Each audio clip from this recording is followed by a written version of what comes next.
more, as you can see today, as a result of that. This is a do-nothing Congress, and we should be doing the jobs we were sent here to do, which is not to have investigation hearing after investigation hearing over and over and over again, and then run to our favorite TV outlet to give interviews afterwards. We were sent here to get a job done. Taxpayers are looking at all of us.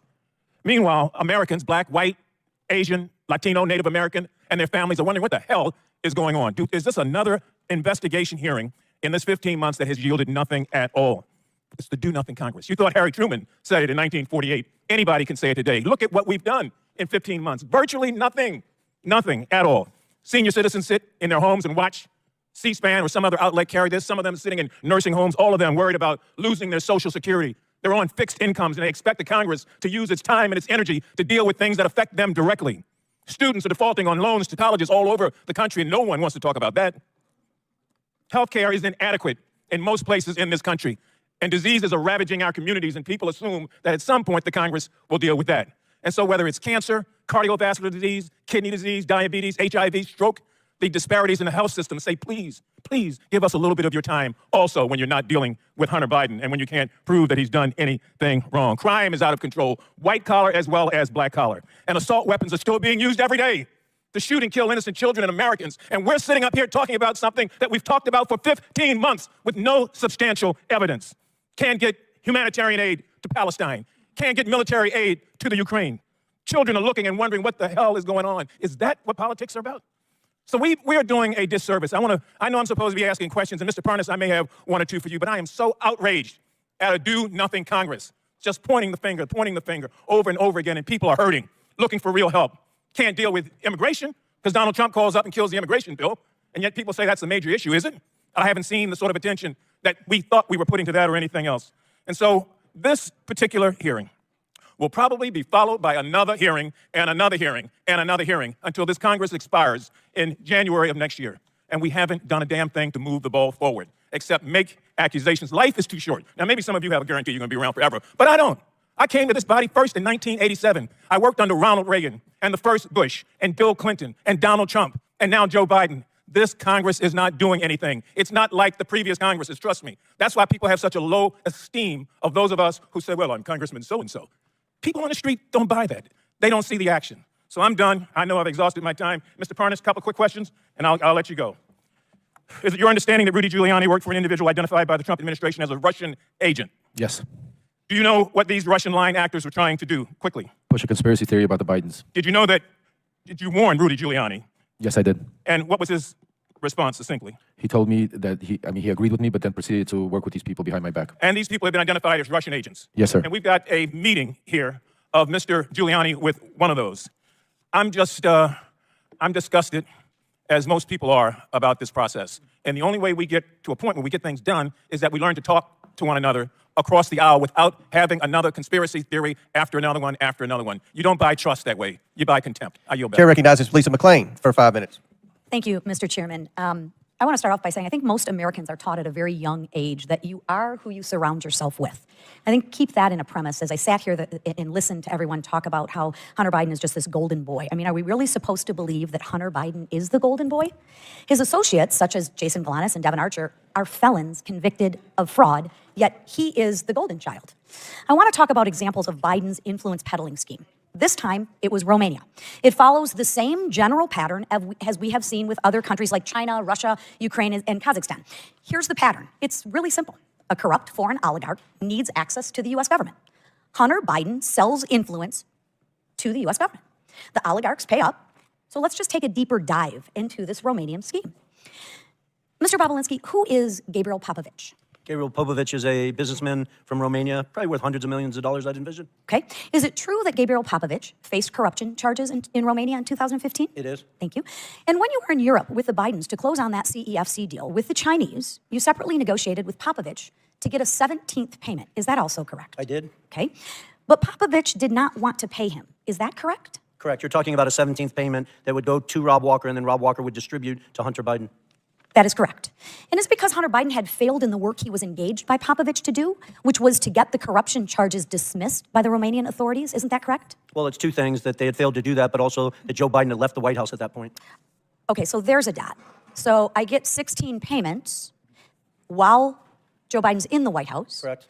But after Joe Biden leaves the White House, coincidentally, the payments stop. Correct. Okay, just want to make sure that we can connect the dots very simply. But obviously wasn't a coincidence. Right, I'm not much for coincidences, which neither are the American people. But Mr. Bobulinski, what do you think Popovich wanted Hunter Biden to do?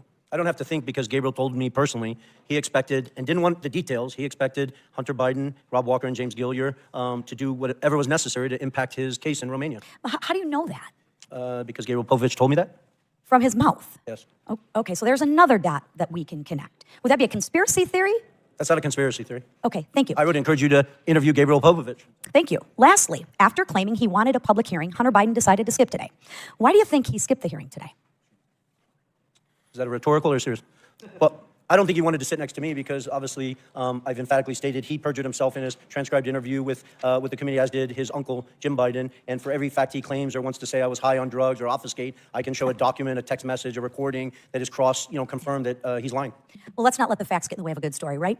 Here are the facts. Highly disappointing that he's not here, though. I would agree. Here are the facts. Hunter Biden was engaged by a foreign principal, Gabriel Popovich. It is well known that Hunter Biden met with the ambassador to Romania, Hans Klem, in November of 2015. Hunter Biden was not registered under FARA. He stopped getting paid as soon as his father leaves office until you got Popovich to send Hunter Biden one more payment. Seriously, what services was Hunter Biden providing to the Romanian oligarchs for millions of dollars? We've yet to hear it. As far as the committee knows, Hunter Biden was never registered under the Foreign Agents Registration Act. If the Department of Justice applied the same standards it did in the Paul Manafort case, Hunter would be in more trouble than he is already in. Mr. Chairman, there are real FARA issues here that we need to continue to look at. And with that, I thank you for being here, and I thank you, Mr. Chairman. Absolutely. Thank you. Good job. Chair now recognizes Ms. Ocasio-Cortez from New York. Thank you, Mr. Chair. Mr. Bobulinski, I heard your opening statement. It's submitted to the record, part of our proceedings. I have a quick question. Simple. Is it your testimony today that you personally witnessed President Joe Biden commit a crime? I believe the fact that he was sitting with me while I was putting together a Did business you deal witness the with- president commit a crime? Is it your testimony today? Yes. And what crime have you witnessed? How much time do I have to go through it? It is simple. You name the crime. Did you watch him steal something? Corruption statutes, RICO, and conspiracy. What is it? FARA. What is the crime, sir? Specifically. You asked me to answer the question. I answered the question. No. RICO, you're obviously not familiar with. Corruption Excuse me, statutes, sir. Excuse me, FARA. sir. Excuse me, sir. RICO is not a crime. It is a category. What is It's the a category crime? of crimes that you're then charged You under. have charges. A long 100. You have charges. Sir, Want please me to name the exact statute under RICO? Yes. Well, it's funny. In this committee room, everyone's not here. There's over 18 All right, sir. I reclaim my time. lawyers that I went to reclaim law my school. time. I I'll leave reclaim it my up to time. you guys Okay, to thank define you, the sir. I statute reclaim my under time. RICO. Clearly, what we are seeing here today is a continuation of the 15-month saga of the Republican majority lost in the desert. Impeachment 101. The majority party, or whomever is raising impeachment, must accuse the president of a high crime, a specific high crime or misdemeanor. I would like to submit to the record HRES 918, the House resolution to open this impeachment inquiry. Without objection to order. This resolution does not outline a high crime or misdemeanor. It's not here. Now, when we compare the chairman's opening from his previous opening, he's talking about Ukraine and Burisma and all of this. This entire inquiry is based on a blockbuster piece of information that was in a classified SCIF room. And inside that room was a document alleging President Biden directly of a $10 million bribery scheme, extremely serious. What happened? What happened a month ago, Mr. Chairman? That document, the FBI arrested the person who offered those allegations for falsifying his testimony to the FBI. This entire impeachment inquiry is based on an actual, provable individual who has lied. Now, responsible leadership would withdraw an inquiry based on that. Withdraw it. Instead, what we are seeing is that this committee was warned about the falsehoods of these allegations long before that, warned by Trump's Secretary of State Mike Pompeo, and yet they proceeded anyway. The chairman proceeded anyway. This committee was warned by Rudy Giuliani associate right here, Lev Parnas, after that document about the falsehoods of this. Then held hearings where your own expert witnesses said that there was no grounds for impeachment, and you proceeded anyway. And finally, as if none of this was enough, the FBI arrested the individual who was the source of the entire, to quote the chairman, heart of the matter, to launch this impeachment inquiry, and proceeded anyway. At this point, the story is not the fact that the basis of this impeachment inquiry is wrong. The story is why it's proceeding anyway. Why is this committee proceeding based on false charges? And by the way, no charges. I have yet to hear in the chairman's opening the allegation that they are specifically charging the president of the United States with. I'm hearing about Biden family. I'm hearing about this and that. I am not hearing the specific allegation by this committee. What is it? It's not here. And that is the problem. The story is when this committee knew that they were working with falsified evidence. That's the story. And with that, I yield back. Gentlelady yields back. Chair now recognizes Ms. Mace from South Carolina for 5 minutes. Thank you, Mr. Chairman. On March 1st, 2024, Joe Biden stated he did not interact with Hunter or Jim Biden business associates. Mr. Chairman, I'd like to ask unanimous consent to enter into a record New York Post article. Biden insists he did not interact with his Without objection to order. We're going to go fast here. I have strictly yes or no questions. On that note, the New York Post article, Joe Biden also said, read the record of every single witness. So I did. I first read Devin Archer's deposition, and he interacted with Joe Biden. Then I read the transcripts of Wab Walker, Eric Schwerin, George Burgess, Kevin Morris, Tony Bobulinski, and Jason Galanis. And every single one of them interacted with Joe Biden.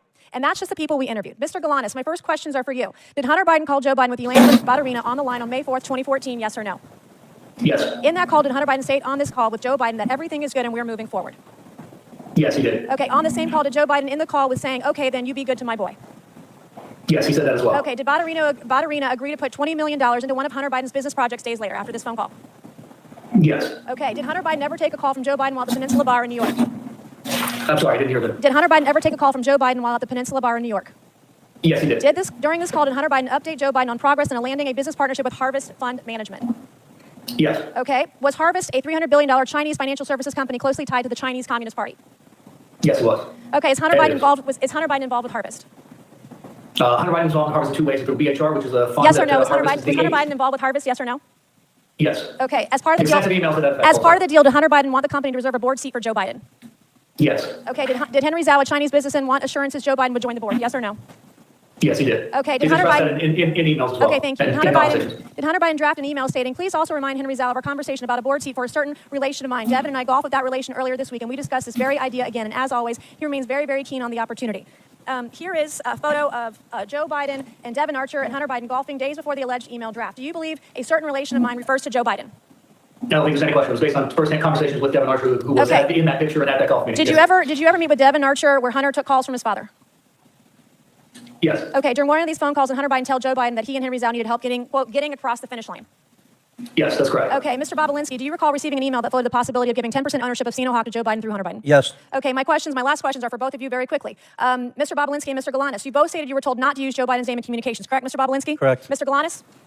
Yes. Okay. Did Joe Biden participate in phone conversations and meetings with Hunter Biden, his business associates, and foreign interests, yes or no? Mr. Bobulinski? He clearly did. He Okay, met Mr. Galanis, yes or no? Yes. Okay. In Hunter Biden's deposition, he said he did not involve his father in his business. Did Hunter Biden lie under oath, yes or no? Mr. Bobulinski? Yes. Mr. Galanis? If that's what he said, yes, I believe Okay. it's true. Is Joe Biden lying when he says he did not interact with Hunter Biden, Jim Biden, their business partners, or foreign interests? Yes or no? Yes. Mr. Galanis? Yes. All right. In a debate on October 22nd, 2020, Joe Biden denied Hunter Biden made money from China. Then Hunter Biden and his business associates and foreign interests include money from Chinese businesses, business partners, and/or interests. Yes or no? Mr. Bobulinski? I'm sorry. Did the Did Biden Hunter Biden family make receive money from Chinese Correct, business yes. interests? Mr. Galanis? Did Hunter Biden Money from- receive money from Chinese business interests? Yes or no? Yes, he was. Okay, thank Yes, you. he had economic interest, and yes. All right. Joe Yes, Biden he has was. repeatedly claimed that he was not involved in Hunter Biden, Jim Biden, or any other Biden family business deals. Today, our witnesses have proved otherwise. Today, we've established Joe Biden lied about interacting with Hunter Biden's business associates. It is my belief Joe Biden is the closer for Hunter Biden, Jim Biden, and their business associates and foreign interests. Good luck to the left proving otherwise. Thank you, and I yield back. Gentlelady yields back. Chair now recognizes Ms. Porter from California. The title of this hearing is Influence Peddling, examining Joe Biden's abuse of public office. Look, the impeachment inquiry is dead. If it was on life support, my colleague Ocasio-Cortez just killed it. There is no allegation of a specific crime. President Biden didn't do anything wrong. There's zero evidence of that. And still, both Democrats and Republicans and the media treat these hearings like the Super Bowl. But no one ever wins, and Americans always lose. So I've got a fresh direction for this hearing. All we have to do is cross off the part after the colon. There, just influence peddling. We should have a policy discussion about how to stop government officials from using their positions to get money or favors. Now, that is a real hearing, one that nearly every American, regardless of party, wants us to hold. We could start by talking about how senior executive branch officials can leave public service, wait just 1 year, and then legally become lobbyists for big corporations, scoring their new employers profitable government contracts and favorable regulations. They can even be paid by the big corporations during that short 1 year, while they are waiting to become lobbyists as a down payment for their future ability to peddle influence. That's wrong. For the panel of witnesses, by show of hands, as Americans, would our witnesses support extending this 1 year waiting period to at least 2 years? No, I would. Okay, so there we go. Republicans, Democrats, even convicted criminals, everybody supports that we should do more to stop influence peddling. This is the kind of good government reform that Americans of all political stripes support. And I should know, in 2022, I passed that exact reform as an amendment to the National Defense Authorization Act with a bipartisan majority vote. What happened to that amendment? Why didn't it become law? The answer is simple. Nearly 500 former members of Congress worked for lobbying firms. And too many people around here want to follow in their footsteps, and so don't want to make it harder for government officials to become lobbyists. Ultimately, Democratic leadership under then Speaker Nancy Pelosi let the amendment get stripped out of the final bill. When I offered up the amendment again during this Congress, Republican leadership under then Speaker Kevin McCarthy never even put the amendment up for a vote. Both parties have let us down on fighting influence peddling and tackling corruption. But I'm hopeful we can begin a new approach in this very committee. The American people should know that regardless of party, should know that an investigation was conducted into whether Joe Biden did anything wrong. We followed the evidence to where it led a dead end. So this impeachment inquiry should end today. And where should we go from here? We should stop partisan attacks on each other and address the real problem. That the American people believe that the rules that prevent corruption are way too weak. To stop politicians on both sides of the aisle from influence peddling. This committee should be working together in a bipartisan way to change the culture of Congress, to crack down on influence peddling and corruption, and just as importantly, to stop the perception of it. Let me give you some facts. I don't even need a whiteboard for this one. 495 former members of Congress work for lobbying firms.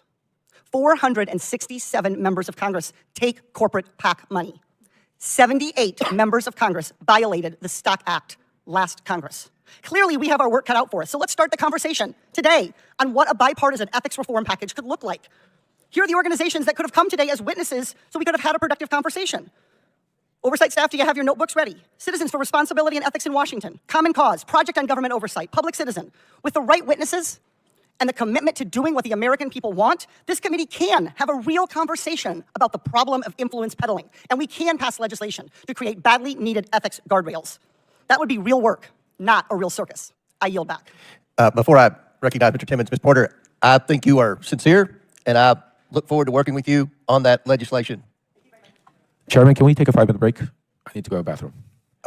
Let us get one more, and then we'll do that. Chair recognizes Mr. Timmons for 5 minutes, then we'll take a break because we have votes coming up anyway. Thank you, Mr. Chairman. At our hearing last July, I laid out the scheme that the Bidens concocted to sell the Biden brand, netting almost $30 million for various members of the Biden family. This scheme was repeated with various clients in Kazakhstan, China, Romania, Russia, and Ukraine.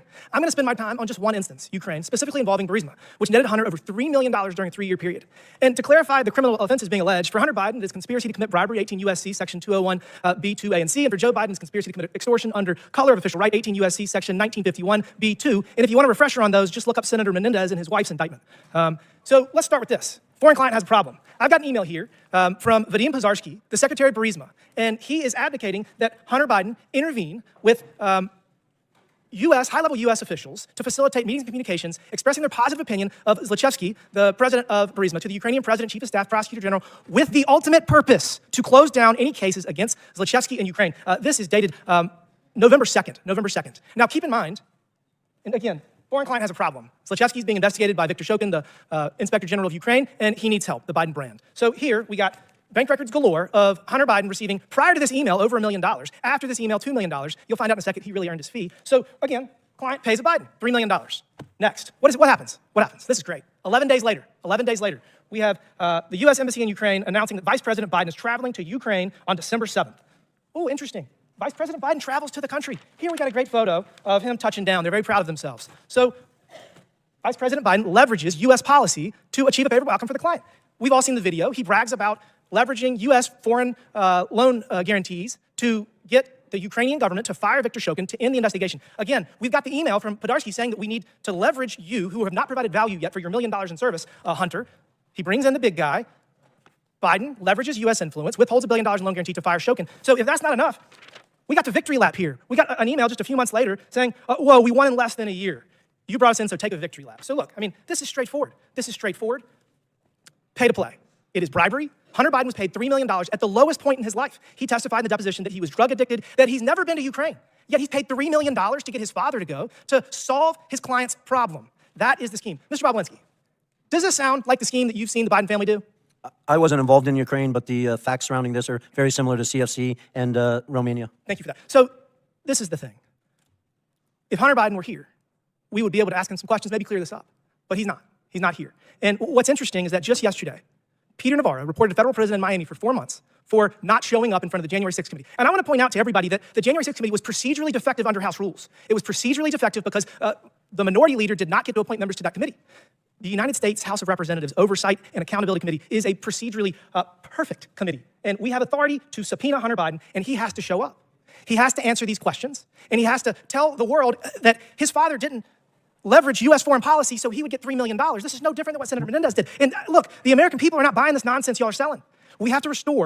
We must restore their faith in our institutions. And we have to stop this ridiculous two-tiered system of justice where the Department of Justice persecutes President Trump and hides Hunter Biden behind every corner. I mean, this is not the United States of America that the American people deserve. And we have to get our country back on track. With that, Mr. Chairman, I yield back. Mr. Chairman, parliamentary inquiry. Did the committee subpoena Hunter Biden today? Chair recognizes, pursuant to the previous order and at the request of the minority witness, the chair declares the committee in recess for 10 minutes. Then we're going to come back in here, and then we may have to recess again for votes.